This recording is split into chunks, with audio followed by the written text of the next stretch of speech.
Hi, everybody. Welcome back to my virtual campfire. Thanks for joining me today. I want to hopefully with this video plant a seed in the mind of a teacher, maybe a retired teacher, or someone that feels like volunteering to help make the world a better place. I'm not kidding.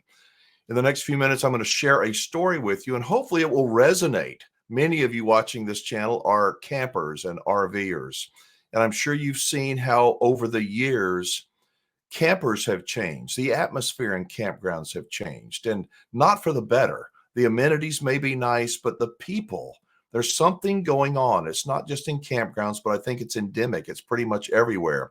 I read this little story in Guns Magazine. I'm gonna read it to you in a second. Kind of funny. It may make some of you angry, but this guy, the story is called "I Like Kids, But Not Yours."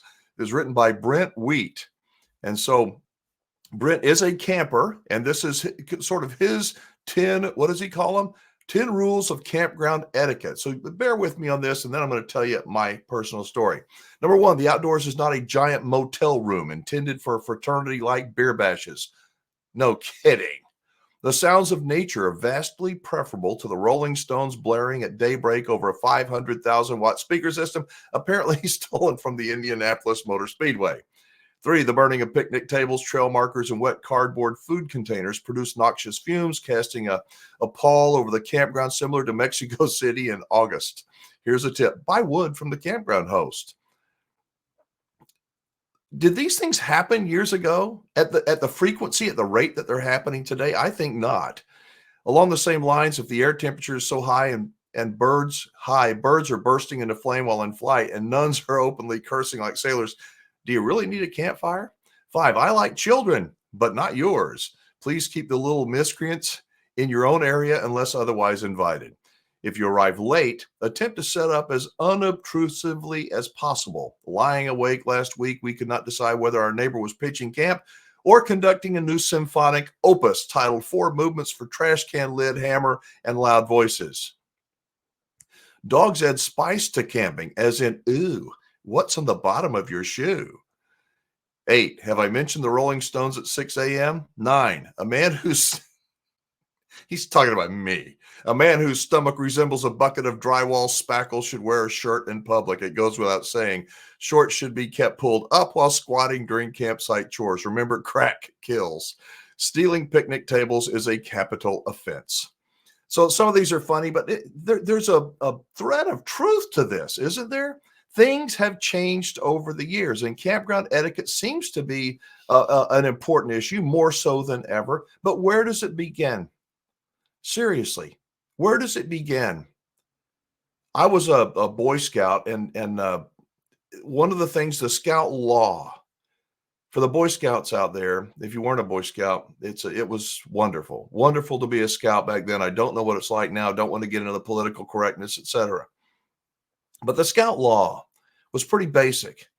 A Scout is trustworthy. There's 12 things. See if I can get them. Trustworthy, loyal, helpful, friendly, courteous, kind, obedient, cheerful, thrifty, brave, clean, and reverent. 12 things. And those things used to be pretty much basic knowledge for every Boy Scout and most young boys and girls. They knew that. They knew those things: to be respectful and kind and thoughtful and thrifty and courteous, all those things, to be loyal, to stand up for what's right. But it's changed now. Again, if you have a teacher in your family, if you are a teacher, retired teacher, and you see some possibilities here, I would love to help you. But here's my story.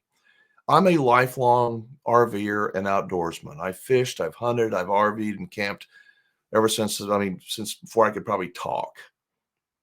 And I believe that the outdoors and RVing teaches us so many good things: the opportunity to problem solve, that we're not the center of the universe, that we have to be inventive and flexible, and we have to stand firm to things, that nature doesn't care about us, doesn't care how much money you have or what your feelings are, that you have to be responsible. And I think that we have lost a lot of that, not just in campgrounds and with RVers, but with human beings in general. So years ago, when I did my TV fishing program, hunting program, I said, what if there was a class in school that taught children how to think. And it could be like a substitute for PE. And so this was taking place, probably still takes place in a few schools in our country, but it was called outdoor education. It was not teaching kids how to shoot a gun, how to teach them to go kill something. That is not what it was about. It teaches them how to tie knots. It teaches them about skills and principles that they may not learn in regular class. It's a substitute for PE. Not everybody can throw a football. Not everybody can shoot a basketball, but everybody can think about the out of doors. If you're shooting a bow and arrow, which is fun, fun, fun, even for little kids, and it can be very, very safe, should be safe. There's potential energy and kinetic energy. If you try to talk to a child about potential and kinetic energy, you think they're going to know the difference? You think they're going to even care? No. But when they pull back a bow and arrow and they understand the difference, when you talk about GPS and satellites and coordinates and getting lost and how we're going to find things, you make it fun. So I started this thing called I Support Outdoor Ed. And I envisioned this class that would be offered to children in every school in the country, at least in some of them. And they learn how to tie knots and how to think and how to build fires and how to look forward and plant gardens and do things with their hands that they thought about. They had to think to do it. And I did some TV shows on it, and everybody loved the idea. They did. Died. I even got the governor of Texas to get behind this thing. He did commercials with me. I did celebrities. Everybody said, go get them. And I tried. But nobody wanted to do it. Nobody wanted to take the time, the initiative to put this together. Well, I want you to think about our school system today and think back 40 years ago. Is it the same as it was 40 years ago? No, it is not. The agenda of the teachers today is not the same as it was 40 years ago. It is not. And your kids or your grandkids are learning things today that make us go, oh my God, what's going on? Now, I'm not talking in every class all day long, but too much. And the basic principles of the Scout Law are being completely obliterated, just ignored. We're told to be tolerant, kind, forgiving. If you have an opinion, unless it's like what you're supposed to think and say publicly, keep it to yourself. What if there was a class, a modern day class? Now, here was one of the issues. The class I was talking about required the schools or someone to purchase several $1,000s worth of equipment, bows and arrows and rope and cooking equipment, and nobody had the money. What if there was a class that you could teach people on citizenship, basic citizenship, starting at the elementary school? How did kids learn? How are we teaching our children? They learn from what they see, from what they observe. If we talk in hateful language and we're judging everybody and we're forcing them to be like us, that's not a good thing to do. But what's happening? The media is telling kids, oh, this is normal? Okay, I guess it's normal. And they have none of that solid foundation. Trustworthy, loyal, helpful, friendly, courteous, kind, obedient, cheerful, thrifty, brave, clean, and reverent. What's wrong with that? So imagine this. What if there was a class that elementary school kids could take that was about, I don't know, citizenship? And it starts out with being a good human being in your home, how to treat your family, about how to pick up your room and why that's important. And you give them little chores to do, and you teach them please and thank you and respect, and a little bit of responsibility. Maybe you have a goldfish tank. Maybe you have some plants in the class, and you can get the kids to learn, oh, I have to take care of that plant. Nobody's going to come and take care of it for me. I need to take care of it. We instill some level of responsibility in these children when they're small, because that responsibility, it will continue to stay in them as they get older. And they have to make decisions between right and wrong. So citizenship, I believe, real citizenship, real campers, not the kind of kids that we don't want to see in campgrounds. Real good campers, that doesn't begin in the campground. It begins at home, teaching children the important things. But many of us don't have the time, or we don't want to do it because it does take a lot of time. Teachers, there are still some good teachers out there. I don't know how to do this. And it may be a crazy idea, another crazy wingman idea.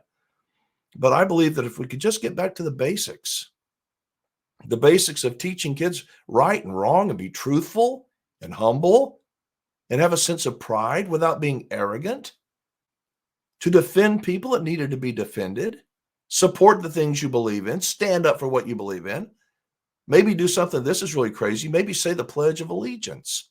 I don't know. Just a crazy thought. So again, this guy made me laugh with his campground rules for campground etiquette. As a former campground owner, I probably didn't see everything, but I saw more than I wanted to. And one reason I sold my campground was because of the change in people that I saw over the years, especially in the pandemic. We, all of us, I believe, need to be as responsible as we possibly can. Own everything that we can.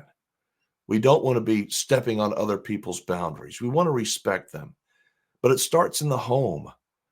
And if you're old, if you weren't taught these things, I hope something deep inside of you says, you know what? Kind of what he's saying is right. May not agree with everything he says, but there are some basic principles that wouldn't be a bad thing to start teaching my kids, my grandkids.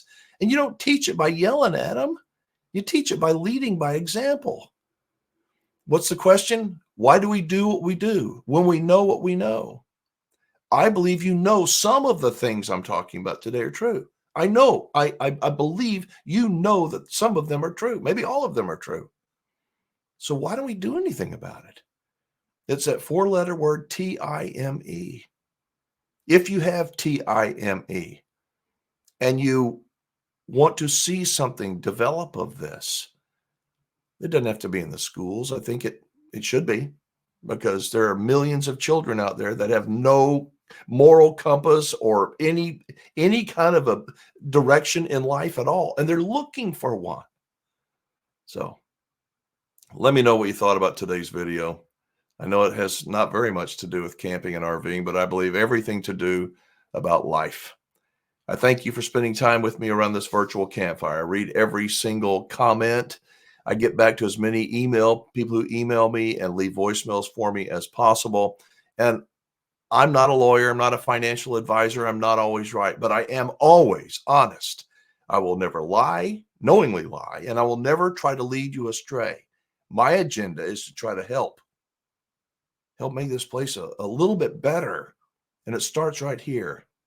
It starts right there. As I say, the person that brushes your teeth. So baby steps, everybody. The world is a big place, and we ain't going to change it until we can change ourselves, start improving ourselves, and be honest and humble. All right, I'm going to leave it there. Thank you for being a part of this community. If you would like this video, and if you've got people that maybe need to listen to it, share it on social media with them. I'm Alan Warren, the RV Wingman.